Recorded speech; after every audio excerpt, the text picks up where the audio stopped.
What if the slight shaking in your hand isn't actually the beginning of a disease, but, the final desperate alarm bell of a fire that has been silently burning in your brain for a decade? Yeah, think about that for a second.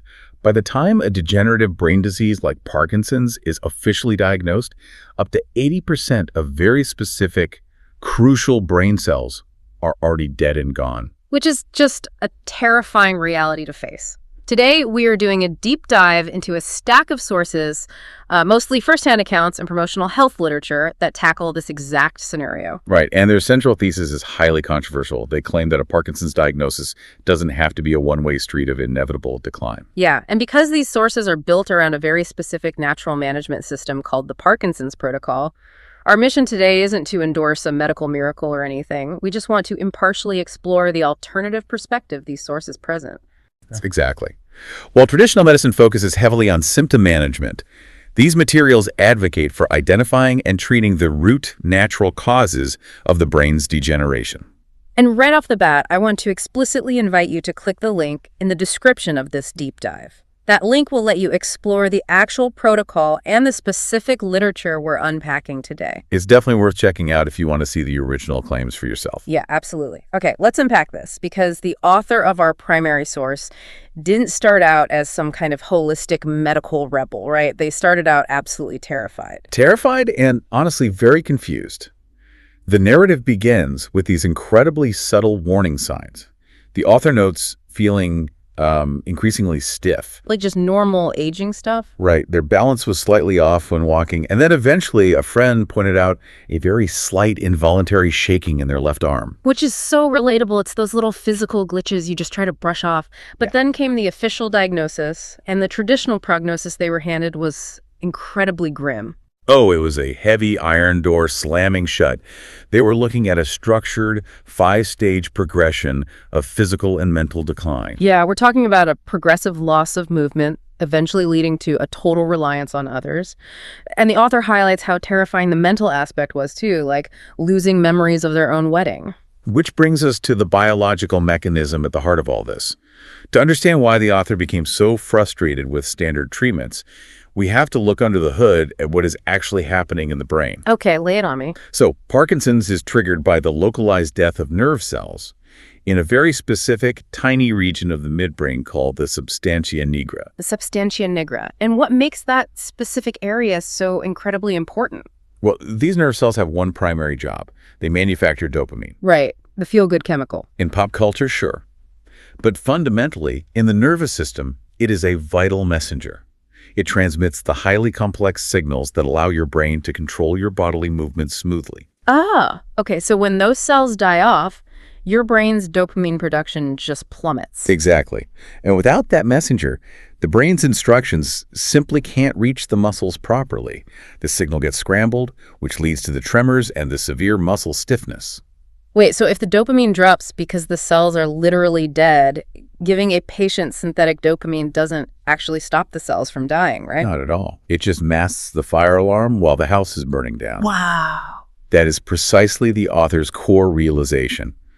The promotional materials argue that standard modern medicine treats step 2, the lack of dopamine, instead of step 1, the actual cellular death happening in the brain. I love the analogy the text uses for this. It's basically like standing in a sinking boat, bailing out the water with a bucket, but completely ignoring the massive hole in the hull. It's an incredibly apt way to visualize it. If you rely solely on dopamine-enhancing drugs, you're essentially just pouring artificial water back into the system to keep the boat afloat temporarily. But the underlying leak is still there. Right. The actual progressive dying of the substantia nigra cells is still happening in the background.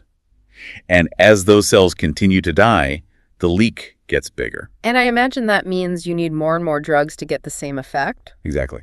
The drugs eventually lose their effectiveness, and the side effects worsen, often causing involuntary movements themselves. You can only bail water for so long before the boat inevitably sinks.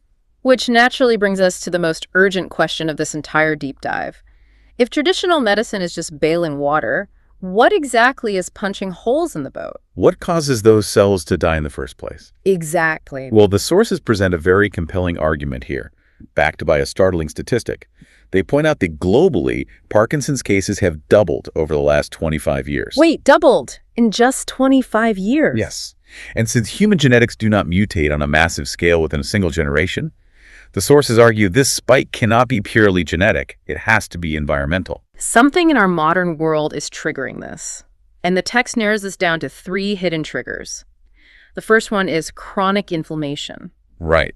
They describe it as a worldwide killer that directly attacks the substantia nigra cells. But why does inflammation specifically target the brain? Like, what's the connection there? This is where the underlying mechanics are fascinating. The substantia nigra is an incredibly energy-hungry region of the brain. Because it requires so much energy to manufacture dopamine constantly, it is highly susceptible to oxidative stress. Ah, so it's running hot all the time. Exactly. When your body is in a state of chronic, low-level inflammation, your immune system is essentially creating biological collateral damage. The text claims scientists know this ongoing inflammation heavily targets and, quote, rusts these specific nerve cells. Okay, so trigger 1 is the body attacking itself through inflammation. Then the sources move to the second trigger, which is environmental toxins. And I'm not going to lie, this part of the literature was quite alarming. Oh, absolutely. The materials cite that exposure to modern toxins can actually double your risk of degenerative brain disease. Because these aren't exotic chemicals, right? The list is everyday items: children's toys, paints, plastics, common cleaning agents. They are literally everywhere. Right. But I have to push back here on behalf of the listener. If these toxins are everywhere, in the air, the water, our living rooms, isn't that completely paralyzing? It sounds overwhelming, yeah. I mean, how do the sources suggest anyone can actually navigate that without packing up and moving to a mountain? What's fascinating here is how the biology of our natural filtration system actually works. Your liver, your kidneys, your lymphatic system, they are naturally designed to filter out a certain baseline level of toxicity. And so the problem isn't the toxins themselves. The problem isn't the mere presence of toxins. It is the sheer overload of modern life. We are taking in more synthetic chemicals daily than our natural evolutionary filtration systems can process. It's a volume issue. When the filters get backed up, the toxins cross the blood-brain barrier and create a toxic buildup. Precisely. And that heavily stresses the brain, specifically those vulnerable dopamine-producing cells. The sources argue that simple lifestyle choices can reduce this toxic burden enough to allow the brain to stop degenerating. That makes a lot of sense. It's not about zero toxins. It's about tipping the biological scales back in your favor. And then there's the third trigger, which is low moods and stress. Yes, and this creates a vicious cycle. Lower dopamine naturally causes depression, right? Because the physical disease is altering your brain chemistry. Exactly. And when patients become deeply depressed, they often become too miserable to take care of their own health, neglecting the very lifestyle changes they need to make to fight the cellular degeneration. It's a compounding loop. But if the science behind chronic inflammation and toxic overload is well documented in laboratories worldwide, why on earth isn't this the standard focus of modern medicine? That is the exact question the author of our source material asked their specialist. Yeah. They flat out asked, why do we ignore the inflammation and the toxins? And the doctor's alleged response is absolutely jaw-dropping. He said it's a cultural issue.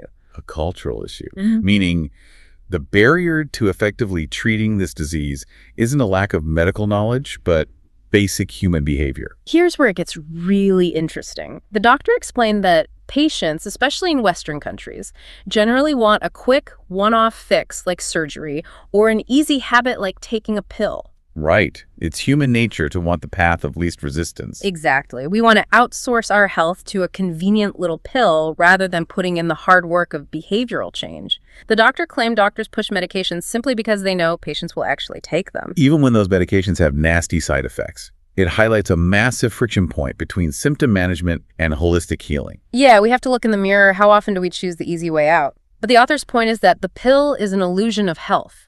It loses efficacy over time. While the lifestyle tweaks, according to the sources, are vastly more effective for inflammatory diseases.